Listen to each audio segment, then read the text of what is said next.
Bonjour et bienvenue sur le plateau de ESS On Air, le talk show de Mediatico, la seule émission de France où les acteurs de l'économie sociale et solidaire prennent la parole sur l'actualité.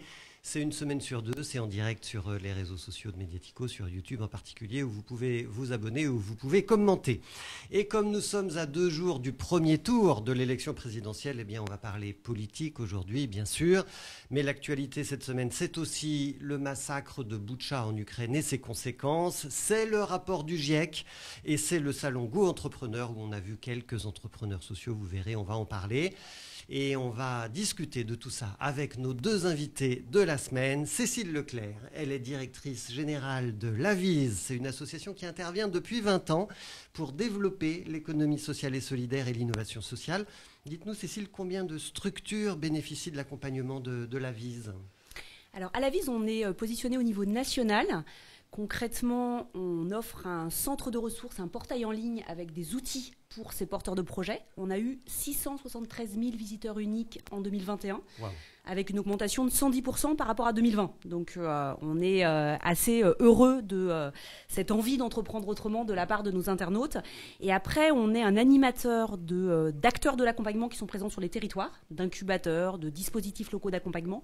Et eux, c'est des acteurs qui sont environ 400 et qui eux-mêmes, pour le coup, accompagnent des entrepreneurs sociaux au quotidien. Voilà, l'Avise, un acteur de l'accompagnement incontournable pour l'économie sociale et solidaire et l'entrepreneuriat social. Et notre deuxième invité, c'est Nicolas Froissart. Bonjour Nicolas. Bonjour. Nicolas Froissart est porte-parole et co-dirigeant du groupe SOS. Il est aussi au bureau du mouvement Impact France.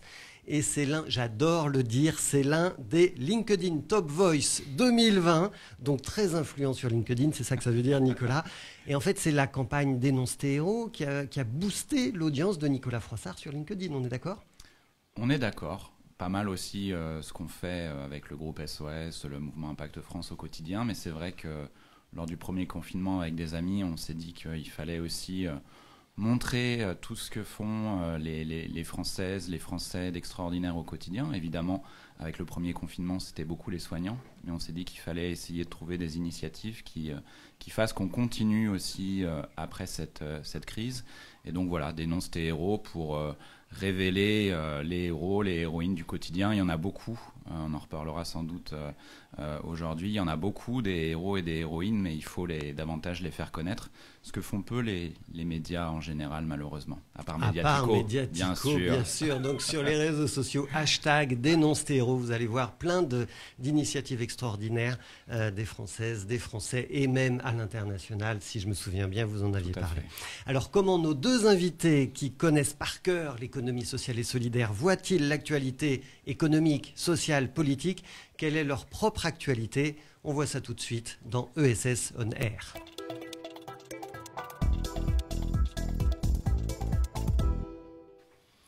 Et bien sûr, on ne peut pas parler de l'actualité cette semaine sans parler de l'Ukraine et du massacre de Boutcha, où 410 cadavres de civils ont été retrouvés après le départ des troupes russes. Poutine dénonce une provocation de l'Ukraine. À Paris, 35 diplomates russes ont été expulsés lundi. L'ambassade de Russie nie les massacres de civils. Mais la communauté internationale travaille à réunir des preuves pour saisir peut-être un jour la Cour pénale internationale. Alors nos invités ne sont ni diplomates, ni militaires, ni politiciens, mais quand même Nicolas Froissart, en tant qu'acteur de l'économie sociale et solidaire, en tant qu'entrepreneur social, comment est-ce que vous regardez ce conflit et bien sûr les conséquences qu'il a en France ? Évidemment, c'est terrible.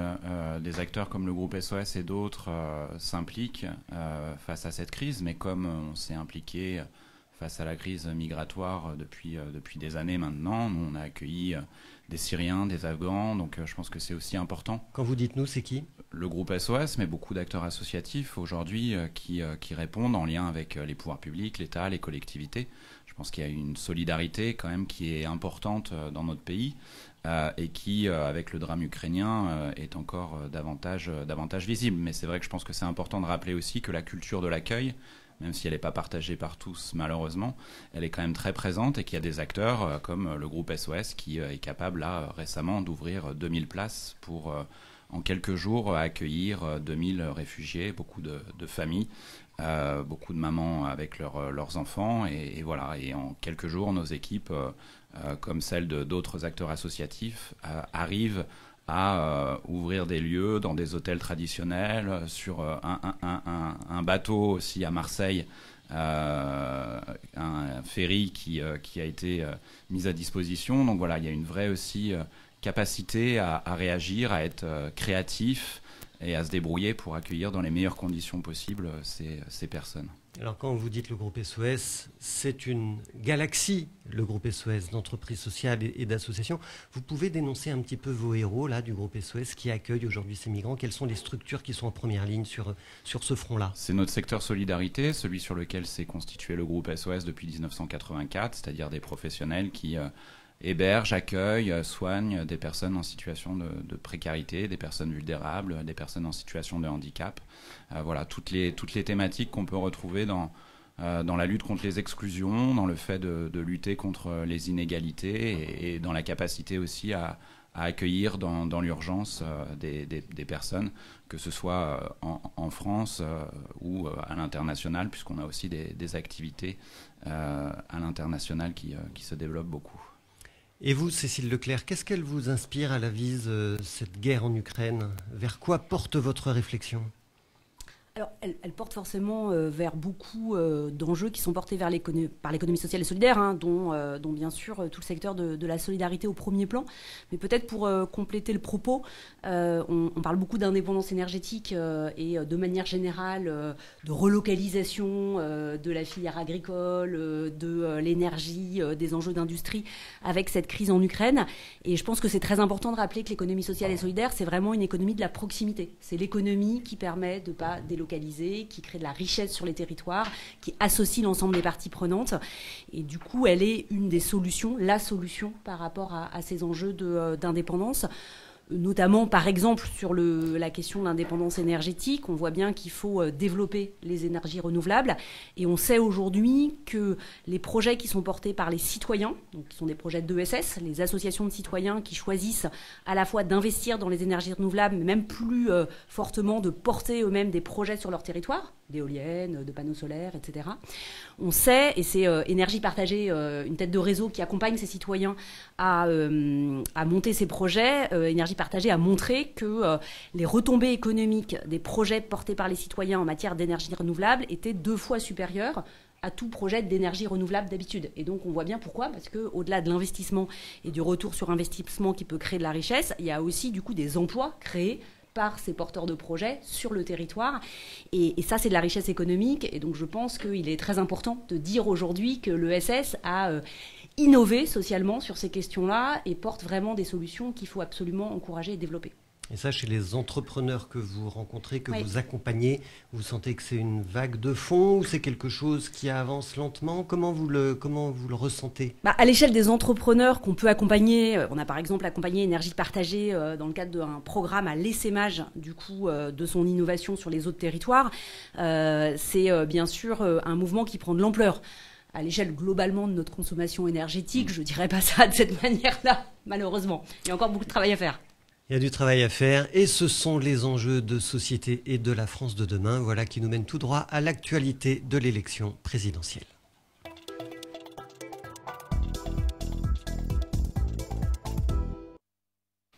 L'actualité politique à 48 heures du premier tour de l'élection présidentielle maintenant, c'est la préparation des bureaux de vote, bien sûr, c'est la campagne officielle des candidats. Ce sont leurs thèmes de campagne, des thèmes dans lesquels le climat n'arrive pas à percer, à se faire une place. Et cela alors que le dernier rapport du GIEC vient d'être publié, ou plus précisément le 3e volet du 6e rapport du GIEC. Alors ça commence à être compliqué. Et pourtant c'est toujours le même message d'urgence. Il nous reste à présent 3 ans, grand maximum, pour agir, pour inverser la courbe des émissions de gaz à effet de serre, pour limiter ainsi le réchauffement climatique à 1,5 degré. Et avec Émilie Josse, qui est journaliste à Mediatico, on a eu envie de savoir s'il y avait un début d'once de prise de conscience chez les candidats à la présidentielle. Alors Émilie, comment ça se passe? On est dans une situation d'urgence. Et qu'est-ce qu'ils disent? Alors oui, effectivement, Frédéric, c'est assez alarmant parce que les émissions de gaz à effet de serre annuelles ont atteint leur plus haut niveau entre 2010 et 2019 et il devient assez urgent d'agir. Et à quelques jours des élections, ce 3e rapport est sans doute le plus politique. D'une part, il se penche sur les stratégies à adopter et d'autre part sur des mesures concrètes à mettre en place pour transformer la société. Cela signifie également que le prochain quinquennat sera décisif pour l'avenir du climat. Alors, comment ils réagissent, les candidats à ce rapport du GIEC? Et d'ailleurs, est-ce qu'ils réagissent tout court? Eh bien oui, Frédéric, vous dites bien, la plupart des candidats ont été interrogés à ce sujet. À gauche, le candidat d'Europe Écologie Les Verts, Yannick Jadot, a été le premier à réagir. Il propose notamment une règle d'or climatique qui empêcherait de financer des projets climaticides avec l'argent public. Anne Hidalgo, elle, a souligné l'importance de traiter la question climatique. Fabien Roussel, lui, propose un mix nucléaire-énergie renouvelable pour sortir des énergies fossiles. Et puis, le candidat de la France insoumise, Jean-Luc Mélenchon, a répété qu'il voulait privilégier les énergies alternatives et arrêter progressivement les centrales nucléaires. Les autres candidats de gauche, Philippe Poutou et Nathalie Arthaud, n'ont pas réagi à ce nouveau rapport. Pas réagi du tout au rapport du GIEC, d'accord, sauf les 4 premiers. Donc à gauche, ça réagit. Comment ça se passe à droite? Et à droite, on va dire que c'est visiblement pas une priorité. Marine Le Pen et Éric Zemmour ont été les seuls à qualifier ce rapport. Pour Éric Zemmour, la solution réside dans la relocalisation de l'industrie et la relance du nucléaire ainsi que l'arrêt des éoliennes. Et pour Marine Le Pen, c'est le nucléaire et l'hydrogène qui permettront de décarboner totalement l'énergie. Alors pour le reste des candidats, un grand silence s'est installé à ce sujet. Emmanuel Macron, Valérie Pécresse, Nicolas Dupont-Aignan et Jean Lassalle n'ont toujours pas réagi. Ça fait quand même pas mal de candidats qui ne réagissent pas. Merci beaucoup, Émilie Josse. C'est un petit peu inquiétant finalement de voir que à 2 jours du premier tour de l'élection présidentielle, on a quand même la moitié des candidats qui ne disent rien sur le rapport du GIEC. Il y en a dont on sent qu'ils se sentent un petit peu forcés. Nicolas Froissart, vous êtes au bureau du mouvement Impact France, mouvement qui porte un plaidoyer très fort sur l'écologie, sur l'environnement, sur le climat. Comment comprendre que ces candidats ne comprennent pas? Est-ce qu'ils sont sourds? C'est une bonne question. En tout cas, c'est vrai que ça fait longtemps que les scientifiques tirent la sonnette d'alarme et qu'à un moment donné, effectivement, ce rapport laisse plus le choix. Il faut absolument réagir. Donc, on tire tout le temps sur les politiques. Je pense que les politiques y réagiront aussi si l'ensemble des citoyens, à un moment donné, portent ce sujet. Ça commence à venir, mais il y a encore pas mal de chemin à faire. Et c'est vrai que moi, je vois, même dans les gens que je peux côtoyer, des gens qui sont assez conscients du problème, mais qui ne changent pas non plus radicalement leur comportement au quotidien. Donc c'est là où le politique, en fait, va être indispensable. C'est-à-dire qu'il faut, à un moment donné, montrer le chemin, peut-être contraindre, mais qu'à un moment donné, effectivement, il faut qu'on ait tous conscience qu'il va falloir absolument réagir et que maintenant c'est une situation d'urgence. Et il y a les entreprises, effectivement, vous parliez du plaidoyer du mouvement Impact France, ça passe beaucoup par les entreprises. Alors évidemment, ça a été dit, les entreprises de l'économie sociale et solidaire sont pionnières sur ce sujet, mais elles ne sont pas majoritaires malheureusement en France et dans le monde. Il faut que l'ensemble des entreprises s'y mettent. Et c'est vrai que dans le plaidoyer du mouvement Impact France, on demande à ce que les entreprises soient évaluées. Je pense que la question de l'évaluation, elle devient extrêmement importante dans nos sociétés et que l'ensemble des entreprises doivent être évaluées. Il faut que les pouvoirs publics, évidemment, soient partie prenante de cette évaluation.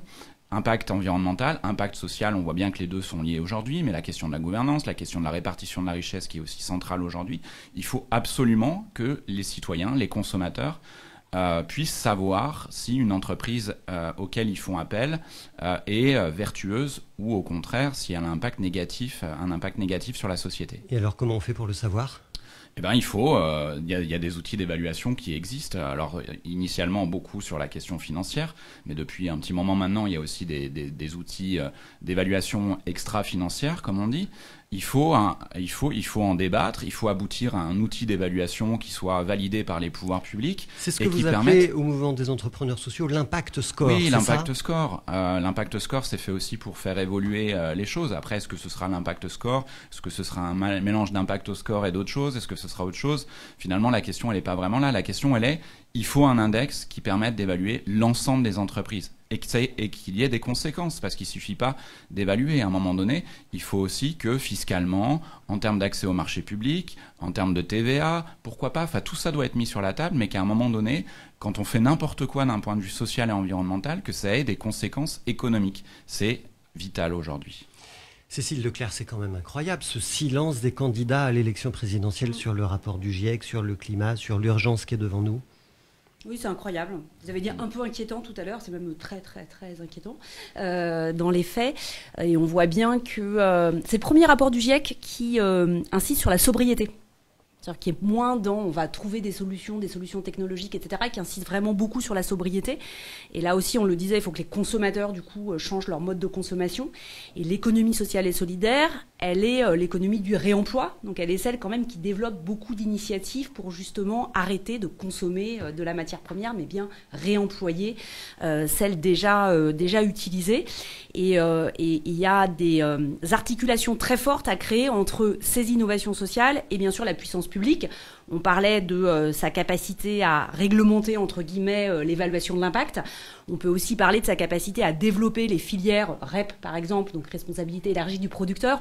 Je pense à trois... Qui doit, dès la conception, dès la mise en vente, réfléchir au recyclage du produit quand il arrivera en fin de vie. Tout à fait. Et du coup, pouvoir soutenir des innovations sociales. Je pense à trois projets qui ont par ailleurs été accompagnés par la VISE sur justement du réemploi.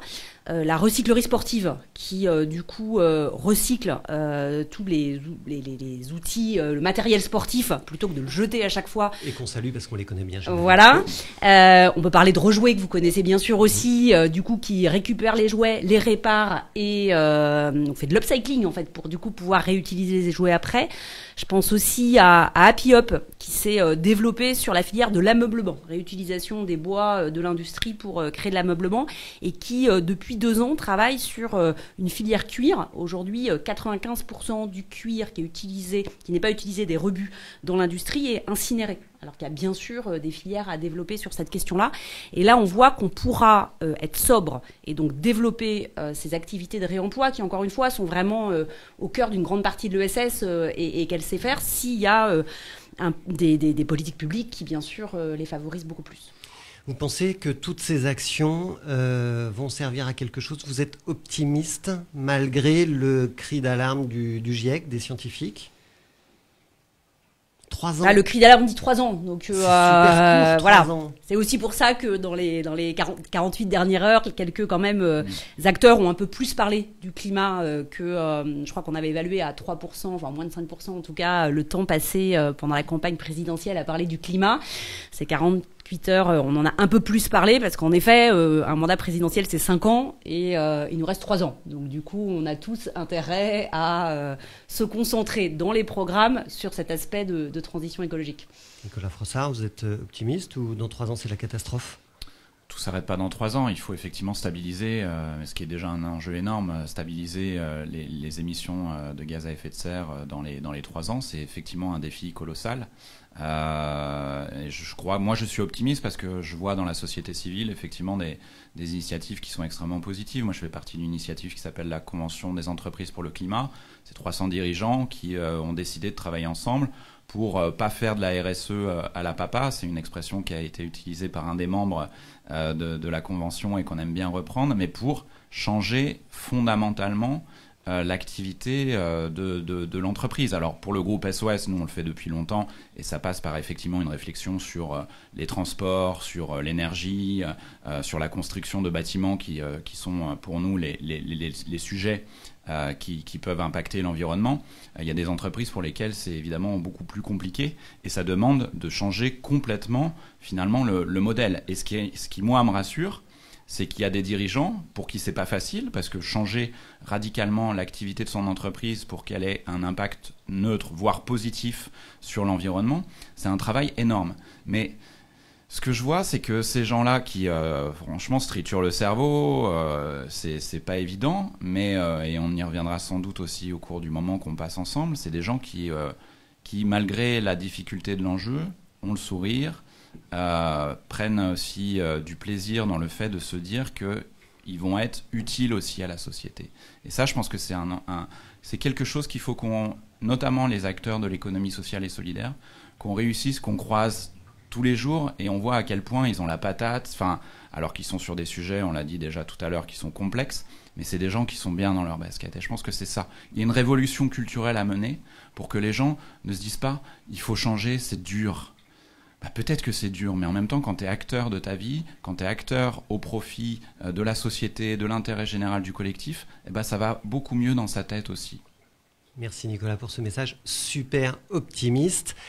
Autre temps fort de la semaine, c'était l'ancien salon des entrepreneurs qui s'appelle maintenant Go Entrepreneur et qui a changé de localisation puisqu'il se déroule maintenant à Paris La Défense Arena. Joli succès avec 40 000 participants, mais on n'a pas vu non plus de candidats à l'élection présidentielle sur le salon, ce qui moi m'a surpris parce qu'en général c'est le genre d'endroit où ils font une petite tournée. En revanche, vous, Cécile Leclerc, à l'Avis, vous étiez présente pour parler d'entrepreneuriat social, vous aviez votre stand. Quelle est la température de ce salon Go Entrepreneur en 2022 ?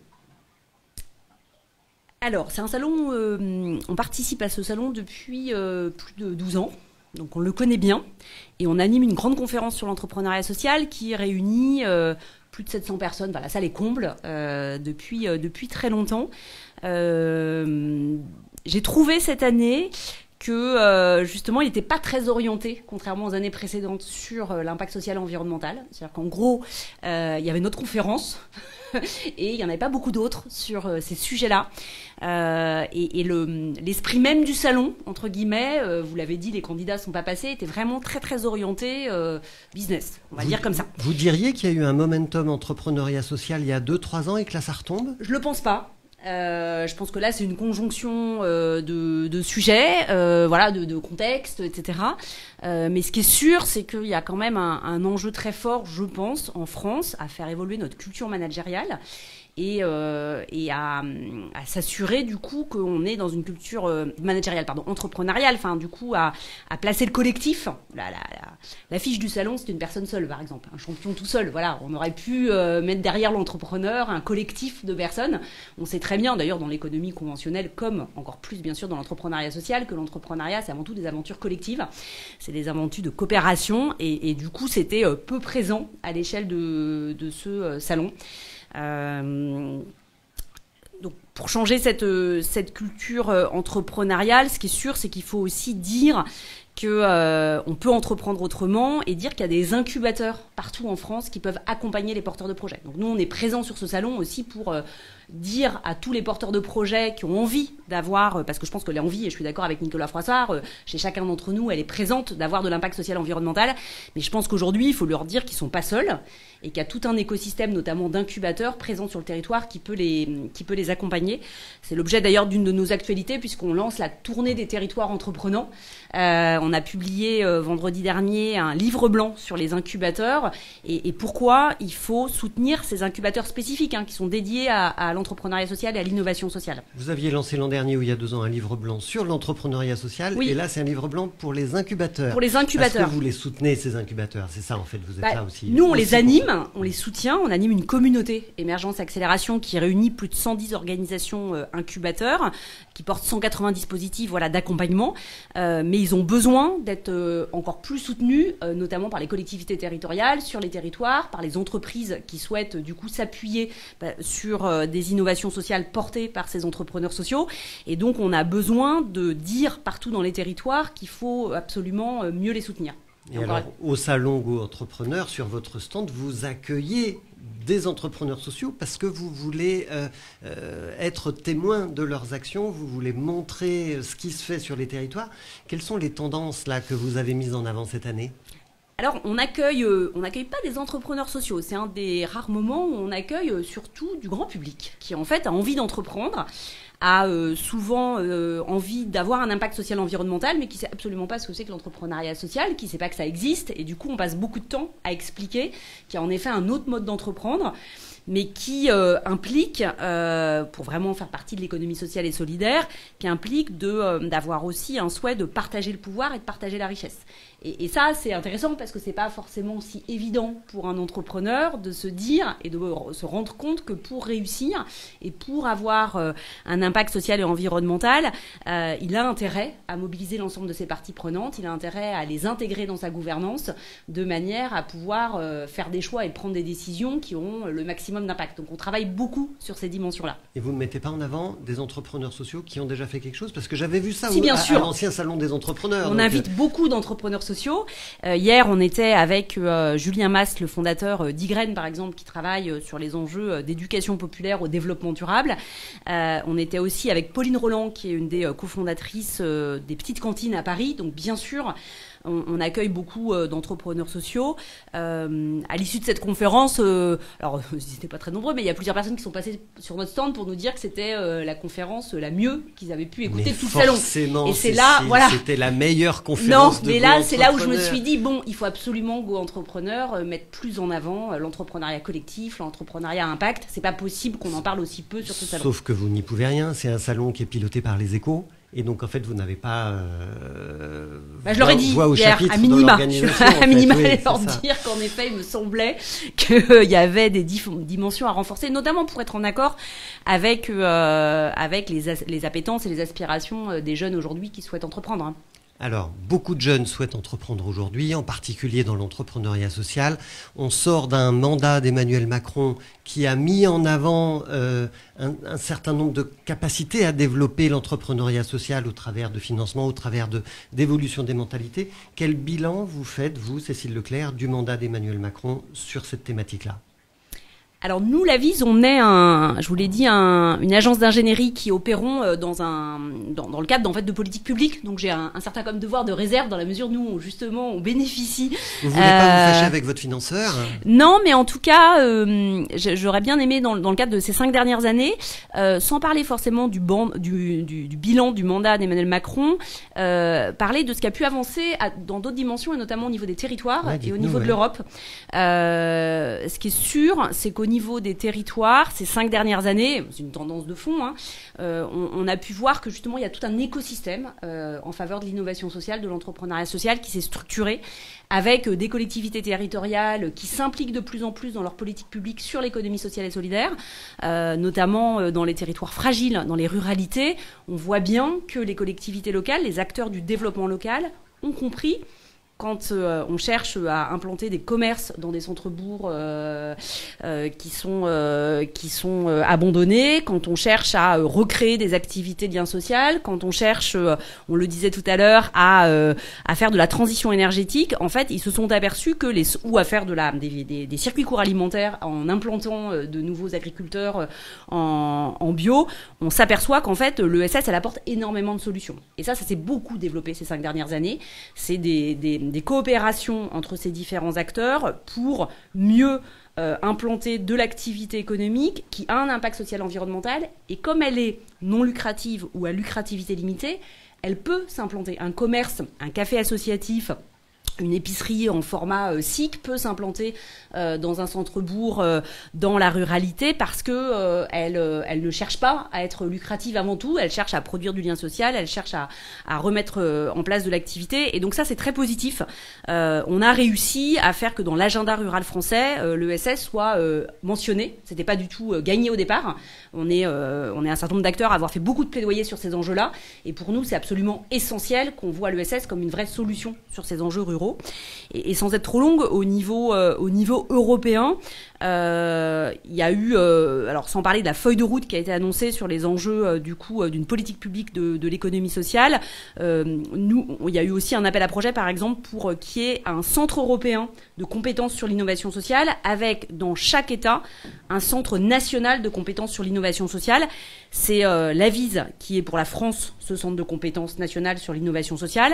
Et pour moi, c'est une très importante avancée, puisqu'on va pouvoir enfin dialoguer avec les 27 pays de l'Union européenne sur ces enjeux d'innovation sociale pour s'assurer qu'ils sont globalement portés, supportés par les politiques publiques au niveau européen, et c'est essentiel pour les prochaines années. Et ça, c'est lié au mandat d'Emmanuel Macron, ou de toute façon ça se serait fait parce qu'en fait c'est une impulsion européenne?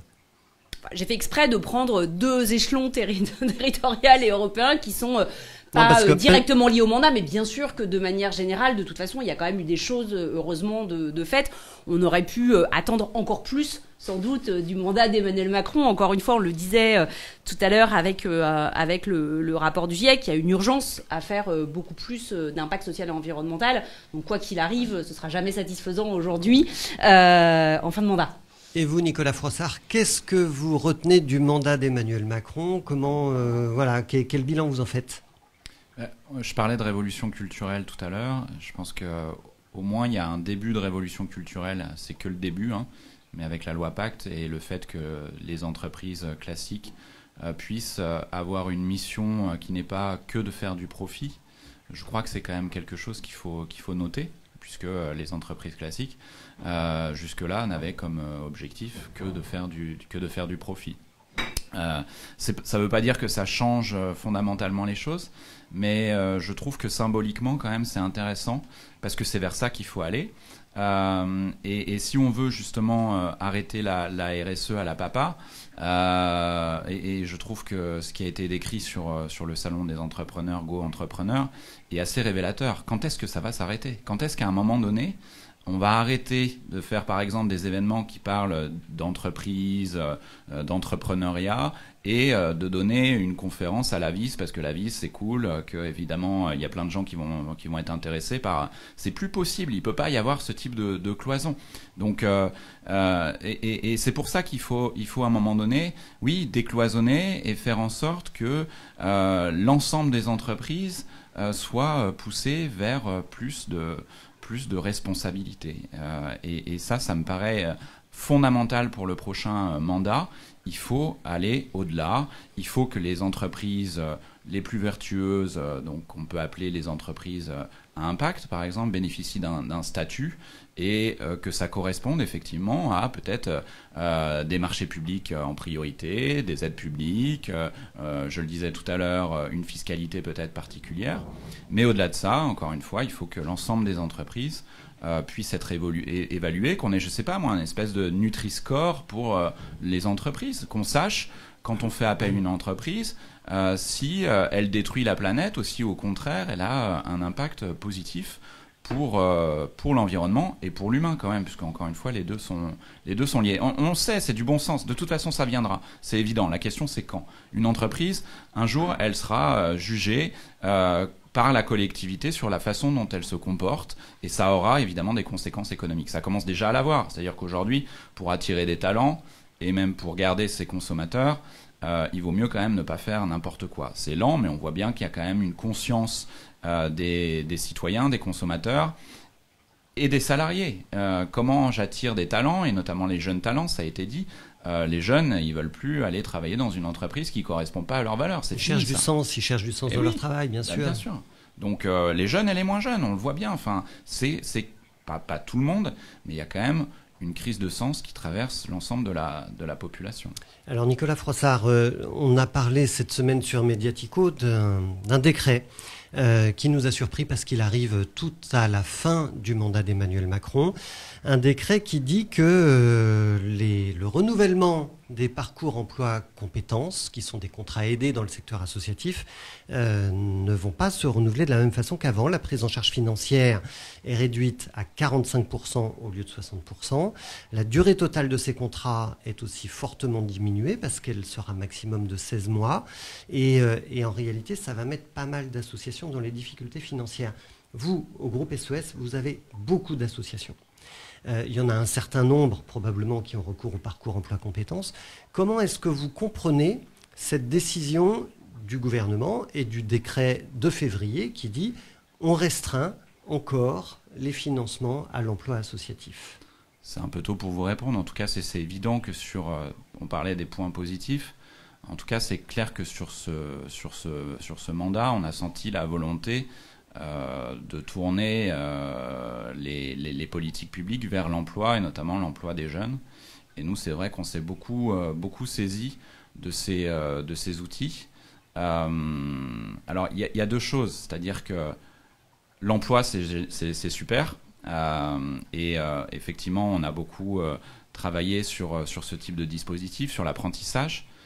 Nous, on a fait un saut en termes d'accueil d'apprentis qui est assez extraordinaire. Alors, ce statut, moi, me semble extrêmement intéressant. Et on a aussi pu imaginer des nouvelles formes de formation. Parce que peut-être qu'on y reviendra, mais le groupe SOS, aujourd'hui, il connaît, comme beaucoup d'acteurs associatifs, des difficultés à recruter dans certains secteurs, dans le domaine. Il y a des métiers en tension chez vous. Dans la santé en particulier. Oui, dans la santé, mais on peut parler aussi de la petite enfance, où pour les crèches notamment, c'est extrêmement compliqué de recruter. Les maisons de retraite, c'est compliqué de recruter. Et voilà, et je dis maison de retraite, évidemment, je pense à ce qui se passe en ce moment, effectivement, dans ce secteur. Orpea, Corian. Et voilà, et peut-être qu'une partie du plaidoyer aussi, qu'on peut tous collectivement porter, acteurs de l'économie sociale et solidaire et au-delà, c'est d'enfin justement faire en sorte qu'on soit écouté. Ça fait longtemps quand même qu'on dit que, notamment quand on parle de services aux personnes, le fait de faire gérer ces dispositifs par une entreprise de l'économie sociale et solidaire ou de la faire gérer par une entreprise lucrative, notamment quand elle est cotée en bourse, c'est pas du tout la même chose. Parce qu'à un moment donné, à la fin de l'année, quand on est le groupe SOS et qu'on est non lucratif, on n'a pas, si on fait des résultats, des bénéfices, on n'a pas à les reverser à des actionnaires. Et je pense que quand on est une entreprise qui vend des photocopieurs, des smartphones, le fait de maximiser au maximum la marge, bon, c'est pas hyper cool pour le consommateur, mais ça change pas finalement sa vie au quotidien. Quand on s'occupe de personnes en difficulté, quand on s'occupe de personnes vulnérables, quand on s'occupe de personnes âgées, et que au final, il faut augmenter la marge, parce que c'est comme ça, parce que c'est le système dans lequel on s'inscrit quand on est une entreprise lucrative, particulièrement quand on est coté en bourse, à un moment donné, on ne peut pas à chaque fois donner l'impression de découvrir que, ah bah oui, tiens, ça pose problème. Donc, à un moment donné, ça aussi c'est du bon sens, et ça aussi on y viendra, il faudra que ce type de secteur, de domaine, soit réservé à des acteurs qui ont une lucrativité limitée, voire pas de lucrativité du tout, comme les acteurs associatifs et le groupe SOS. Alors je reviens du coup sur l'élection présidentielle. Quel est votre plaidoyer, Nicolas Froissart, au regard de l'élection présidentielle du prochain président de la République ou de la prochaine? On en a parlé un peu sur l'entrepreneuriat. Moi, ce qui me semble important en dehors des statuts, de l'évaluation de l'impact, qui encore une fois est fondamental, c'est vraiment de se concentrer sur les métiers du social, du médico-social, de la santé, et de faire en sorte... Enfin, on ne peut pas... non plus à chaque fois mettre les choses sous le tapis, cacher les choses. On sait qu'il y a un problème effectivement en matière de valorisation de ces métiers-là. Alors il y a des choses qui ont été faites avec la crise qu'on a traversée, le Ségur de la santé qui s'élargit progressivement. Mais je pense qu'il faut, là aussi, il faut une révolution culturelle. Il faut que le politique, mais aussi l'ensemble des citoyens, comprennent que sans ces métiers-là, on l'a vu pourtant avec la crise sanitaire, sans ces métiers-là, c'est quand même extrêmement difficile. Donc sans ces personnes qui travaillent dans les EHPAD, sans ces personnes qui travaillent dans les crèches, sans ces personnes qui travaillent dans les hôpitaux, sans les travailleurs sociaux qui quand même gèrent tout ce que beaucoup de nos concitoyens aujourd'hui veulent pas voir, des personnes en situation de précarité, des personnes qui ont des problèmes d'addiction. Il faut absolument remettre ça en cause et parfois j'ai des amis avec qui je discute qui travaillent dans des secteurs plus classiques, dans la finance, dans l'immobilier, qui ont un instant parfois de lucidité en lui disant bah pour nous ouais ça va, pour nous ça va, c'est pas trop compliqué, on a des boulots qui peuvent être effectivement parfois un peu contraignants, on y passe du temps, c'est pas toujours évident, mais économiquement, c'est plutôt la belle vie, quoi. Donc, à un moment, on va être obligé quand même, et c'est ce que porte aussi le mouvement Impact France, d'avoir une réflexion sur la répartition de la richesse au sein de notre société de façon générale, au sein des entreprises, comment on répartit cette richesse, la question des échelles des salaires. Moi, je pense qu'en ce moment, on est dans une société très fracturée. Il y a beaucoup de théories complotistes, on le sait tous, c'est assez dramatique et on voit l'impact que ça peut avoir dans notre société, y compris sur les élections qui nous attendent. Mais je pense qu'à un moment donné, pour avoir l'impression de faire partie du même bateau, d'affronter ensemble des combats, on parlait de la question environnementale, c'est pas simple. Il faut tous à un moment donné qu'on aille dans la même direction. Mais si vous avez des inégalités qui quand même sont extrêmement importantes aujourd'hui, enfin, on a beaucoup parlé de la question environnementale, elle est très liée à la question des inégalités. Aujourd'hui, c'est je crois 10 millions de personnes qui vivent sous le seuil de la pauvreté en France. vous avez ça. À côté, vous avez des inégalités, y compris dans le monde de l'entreprise, avec parfois des salaires, une échelle des salaires qui parfois va de 20 à plusieurs centaines. Le dirigeant gagne plusieurs centaines de fois ce que gagne le plus petit salaire. Je pense que finalement, ça légitime quelque part aussi l'incompréhension des gens et le fait qu'ils finissent par se dire non, on vit pas sur la même planète. Le marché des jets privés a jamais été aussi florissant aujourd'hui. Enfin, il y a quand même un sujet. Alors, il s'agit pas de faire de l'égalitarisme, ça marche pas. Mais par contre, avoir quand même à un moment donné une réflexion sur est-ce que c'est normal que des gens gagnent très très très très très bien leur vie, alors que pendant ce temps-là, des gens ont du mal, on l'a vu avec les gilets jaunes, ça a été beaucoup relayé, à boucler leur fin de mois. Mais par contre, les gilets jaunes, ils n'ont jamais parlé de l'entreprise. Donc voilà, parce qu'il y a aussi peut-être pas assez de culture économique dans notre pays, et qu'à un moment donné, il faut aussi se demander comment l'entreprise, elle répartit cette richesse. Cécile Leclerc, je ne doute pas que vous compreniez tout le développement de Nicolas Froissart. Qu'est-ce que vous attendez, vous, à l'Avise, des candidats à l'élection présidentielle, et en particulier du prochain président de la République, ou de la prochaine, encore une fois? Alors, beaucoup de choses, mais on va attendre qu'il y ait déjà un secrétaire d'État ou un ministre, surtout en bonne et due forme, à l'économie sociale et solidaire. Parce qu'encore une fois, il faut porter une politique publique ambitieuse sur ces questions-là.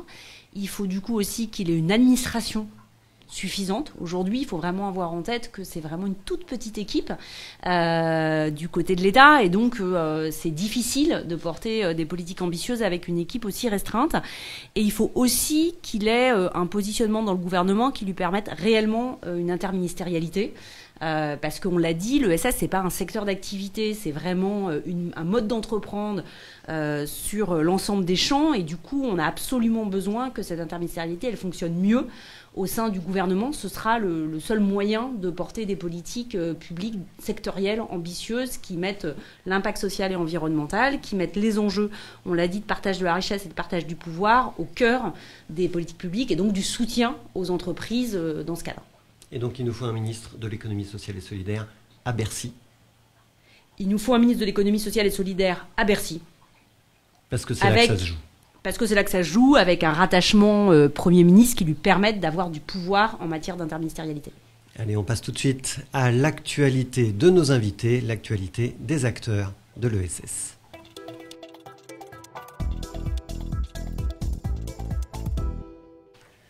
Cécile Leclerc, votre actualité à vous, c'est les 20 ans de l'Avise. Oui. Parce que vous allez fêter cette année vos 20 ans. Vous êtes resplendissante.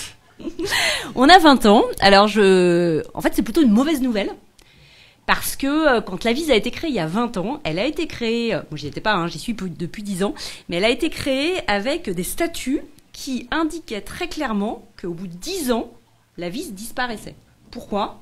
Parce que l'idée, c'était qu'il n'y avait plus besoin de soutenir les initiatives socio-économiques et un nouveau mode d'entreprendre dans 10 ans, puisqu'on espérait que 10 ans après, toutes les entreprises, toute l'économie, bien sûr, intègrent les dimensions, notamment d'impact, de partage du pouvoir et de la richesse dont on a parlé. Incroyable, parce qu'en fait, aujourd'hui, quand on crée une association, dans les statuts, tous les acteurs associatifs mettent durée de vie 99 ans. Voilà, et là, il y avait écrit 10 ans. Et du coup, à 10 ans, il a fallu bien sûr réunir le conseil d'administration de l'Avise pour changer très rapidement les statuts en assemblée générale et permettre qu'elle ait une nouvelle vie. Alors, dans nos statuts actuels, il n'y a pas de durée limitée. On est peut-être moins optimiste qu'on pouvait l'être il y a 20 ans. Mais du coup, on a 20 ans. Et ce qui est sûr, c'est que on doit encore développer l'entrepreneuriat social. Et du coup, on a encore une utilité. Oui, ça se fait parce que vous pouvez aussi mesurer le chemin parcouru. Et il y en a eu. Tout à fait. Mais il se passe comment ces 20 ans? Qu'est-ce que vous prévoyez? Alors, on prévoit notamment un gros événement qui n'est pas de l'auto-célébration de nos 20 ans, mais qui est l'organisation des premières rencontres nationales des accompagnateurs de l'ESS. On parlait tout à l'heure des incubateurs dédiés à l'innovation sociale. L'Avise est également l'opérateur du DLA, le dispositif local d'accompagnement, qui est un dispositif de politique publique qui accompagne plus de 6000 entreprises de l'ESS chaque année. Et qui forme les associations notamment. Et qui forme les associations, qui les conseille, qui mobilise du conseil pour les accompagner dans leurs problématiques stratégiques, que ce soit du développement d'activités ou faire face à des difficultés. Et du coup, on choisit pour ces 20 ans de réunir l'ensemble de ces acteurs et tout un tas de têtes de réseau également qui sont pas qui dépendent pas du tout de la VIS, mais qui du coup accompagnent également les porteurs de projets, parce que on voit bien, je le disais tout à l'heure, qu'on a intérêt à amplifier la structuration de l'écosystème, et dans cette structuration il y a un vrai enjeu à mieux articuler les dispositifs pour s'assurer que de l'idée donc du stade de l'idée du porteur de projet jusqu'à son changement d'échelle, il trouve un parcours d'accompagnement, il trouve des acteurs pour l'entourer sans avoir besoin de les chercher trop longtemps. Et donc on a envie, bien sûr, nous, on a un accompagnateur d'accompagnateur, donc c'est un métier de l'ombre, modeste, mais du coup on doit absolument l'amplifier pour que tout l'écosystème soit autour des porteurs de projet et les aide à réussir. Alors ces 20 ans, vous les fêtez quand? Vous les fêtez où? Alors, ces 20 ans, on les fête une première fois à l'occasion de l'Assemblée Générale de l'AVIS le 23 juin. Mais on sera entre alumni et anciens partenaires, actuels partenaires, etc. Et les rencontres nationales de l'accompagnement, elles auront lieu en octobre, mi-octobre. On doit caler la date cette semaine, donc je ne l'ai pas à 2 jours près. Ce sera à la CTU et ça durera 2 jours. Et donc, bien sûr, dès la semaine prochaine, puisqu'on aura la date fixe, on communique dessus. À la Cité universitaire de Paris. Nicolas Froissart, votre actualité à vous, c'est le développement de pas mal de projets que vous avez lancés pendant le confinement. Oui, c'est toujours difficile parce que le groupe SOS fait plein de choses, de choisir, de sélectionner quelques actualités, mais effectivement, pendant le confinement ou juste avant, c'est aussi intéressant de voir ce qu'un acteur comme le groupe SOS peut faire pour des territoires peut-être ruraux, plus isolés. On a lancé donc début 2020 un projet qui s'appelle 1000 cafés et qui a pour objectif de créer ou recréer 1000 cafés dans des villages de moins de 3500 habitants. Dans lesquels il y a en général plus de commerce. Donc pour revitaliser ces villages. Exactement. Revitaliser ces villages, ça passe aussi par de l'activité économique. Et puis, on a tous un lien souvent affectif particulier avec un village de France, avec son café. Alors là, vous en êtes à combien de cafés? Parce que les 1000 n'arrivent pas du jour au lendemain. Non, on sera dans l'année là à une centaine, parce que c'est vrai que c'était pas la période la plus simple, mais on savait pas que le Covid allait arriver pour lancer des cafés. Donc une centaine, on est plutôt content, et donc on travaille avec les municipalités, des porteurs de projets, et puis avec beaucoup de partenaires publics, l'État, pour réfléchir à comment un café aussi peut être un lieu qui propose des services au-delà de l'activité de restauration ou d'épicerie. Donc le dispositif, c'est de trouver un ancien café qui a fermé, ouais, d'investir dedans, vous rachetez le foncier, vous rachetez les murs. Ça dépend, il n'y a pas de règle. Qui vous mettez dedans pour gérer le café? On fait un appel à candidature et on a plein de personnes qui parfois veulent changer de vie aussi. Donc ça, c'est un appel à candidature. Hein. Voilà, si en France, il y a des gens qui veulent ouvrir un café dans leur village, vous pouvez aller voir. J'insiste là-dessus, c'est pas qu'un café, c'est vraiment un lieu où on peut avoir un relais poste, que ça peut être un lieu de culture.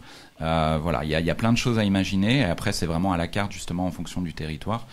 Comment un café peut permettre de recréer aussi de la convivialité, de l'activité économique, mais aussi du service. Et puis pendant le confinement, on avait interviewé sur Mediatico Yann Auger de l'ANDES, l'Association nationale des épiceries solidaires, qui fait partie aussi du groupe SOS. Et là, ça se développe beaucoup, ces épiceries solidaires. Alors le réseau fait partie du groupe SOS. Après, il y a aujourd'hui plus de 650 épiceries qui sont indépendantes du groupe SOS. Donc c'est des associations en général locales qui créent l'épicerie. Et par contre, le réseau que donc gère le groupe SOS va les accompagner sur la structuration de leurs projets, sur la communication, sur la question de l'approvisionnement. Et donc effectivement, on parlait d'inégalité, de précarité. C'est un dispositif qui fait ses preuves depuis longtemps, qui l'a fait encore plus pendant la crise qu'on a traversée, avec beaucoup de personnes, des étudiants notamment, qui ont eu besoin de ces épiceries solidaires, avec des produits alimentaires de qualité, mais à un tarif évidemment très très faible. Et voilà, et ça fait partie des projets concrets sur lesquels on peut permettre effectivement de résoudre un peu des problématiques au quotidien, une vraie implication des territoires, de l'État sur ces projets-là. Donc voilà, ça fait partie des projets concrets qui permettent d'aider les gens au quotidien. Et qui se développent en nombre et qui ont réussi à traverser cette période difficile du confinement, du Covid, avec les clients qui avaient disparu, nous racontait Yann Auger justement. Et donc voilà, les épiceries solidaires ont traversé cette période difficile, et ça c'est plutôt une bonne nouvelle parce qu'elles sont extrêmement utiles sur leur territoire. Dernière ligne droite avant de conclure cette émission, on va regarder l'info positive de nos invités.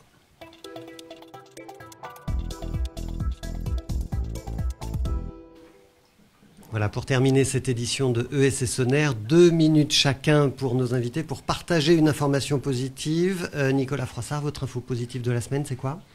C'est la culture, parce que tout le monde s'est rappelé à quel point la culture était essentielle dans notre pays pendant cette crise justement qu'on a traversée. Et donc nous, on est très fiers de développer de plus en plus d'activités culturelles au sein du groupe SOS. On gérera, il y a 2 ans de travaux, mais on gérera une salle de spectacle à Lyon, donc qui s'appelle la salle Rameau. Je trouve que c'est intéressant aussi que l'économie sociale et solidaire montre qu'elle est capable de gérer une salle qui est une salle mythique en plus pour le territoire lyonnais, salle donc de spectacle avec beaucoup de musique, jazz, classique, chansons contemporaines. Et ce qui est intéressant, c'est que quand c'est un acteur comme le groupe SOS qui recrée avec ses partenaires une salle comme celle-ci, c'est que c'est une salle qui évidemment va être très inclusive, évidemment sur la question de l'accessibilité, mais aussi sur la façon dont des publics qui sont éloignés de la culture vont pouvoir justement découvrir ce lieu et tout ce qui va autour. Et on travaille beaucoup aussi sur la façon dont nos établissements peuvent accueillir davantage de culture. On a vu à quel point c'était vital, notamment dans les maisons de retraite, d'avoir quand même de la culture pendant les confinements. C'est indispensable. Donc voilà, on amplifie ça. Et puisque je parle de notre secteur culture, et ça fait le lien Parce avec... que vous avez cette casquette, vous pilotez l'activité culture au groupe SOS, oui, c'est ça, exactement. Et dans cette activité, ce secteur culture, parce que c'est aussi un lieu de culture, mais on a un lieu qui s'appelle Hachette à Lyon aussi d'ailleurs, et qui est un lieu de l'innovation et de l'entrepreneuriat. Et qui justement, par rapport à ce qu'on disait tout à l'heure, montre qu'on peut créer des événements sur l'entrepreneuriat. C'est le 18 mai, ça s'appelle Zero to One, et donc sur la question justement comment je développe mon business quand je suis un entrepreneur. Et la particularité de cet événement, c'est que justement l'impact social et environnemental est au cœur. Et dans cette division culture du groupe SOS, vous avez aussi une branche média et vous venez de lancer ou de relancer le magazine Respect. Vous nous en dites un mot, c'est un magazine culturel ? C'est un magazine culturel au sens large, c'est un magazine sur le respect, comme son nom l'indique, et je crois qu'on a toutes et tous besoin de respect. On le voit à travers la campagne présidentielle justement qu'on traverse, et beaucoup d'agressivité, de violence verbale dans notre société, avec les réseaux sociaux notamment. Et moi aussi, je m'impose une stricte neutralité sur la question politique, mais c'est vrai que, sauf avec Éric Zemmour, qui a porté des discours de haine qui n'aident pas à vivre sereinement dans notre société. Et voilà, et il faudrait s'interroger justement... Vous parliez de médias, sur la façon dont les médias ont porté ce discours-là. On finit par se demander, quand on porte autant quelqu'un, si on n'adhère pas quand même un petit peu à ses valeurs. Et donc ça pose question, parce qu'on a eu un candidat qui est objectivement raciste, homophobe, sexiste. Et donc voilà, nous, on a lancé ce média Respect en opposition à ça, en disant qu'on a besoin plus que jamais de respect, et que là aussi, le respect, finalement, c'est aussi une bonne façon de vivre plus sereinement dans notre société, et finalement de façon aussi plus efficace, parce que je crois que c'est ça aussi qu'il faut insister avec l'économie sociale et solidaire, l'entrepreneuriat social, et finalement les questions de tolérance, de parité, de mixité, de respect. C'est que finalement les entreprises, les organisations et notre société finalement sont plus efficaces, plus performantes, parce que quand chacun trouve sa place, finalement on est beaucoup plus efficace, je pense, dans ce qu'on fait. Voilà pour les informations positives de Nicolas Froissart. Et de votre côté, Cécile Leclerc, l'info positive de la semaine ou du moment, qu'est-ce que c'est ? Oui, j'ai choisi un chiffre, 65%. C'est un sondage OpinionWay pour France Active qui vient de sortir et qui dit que 65% des jeunes de 18 à 30 ans souhaitent créer leur entreprise pour sauver le monde.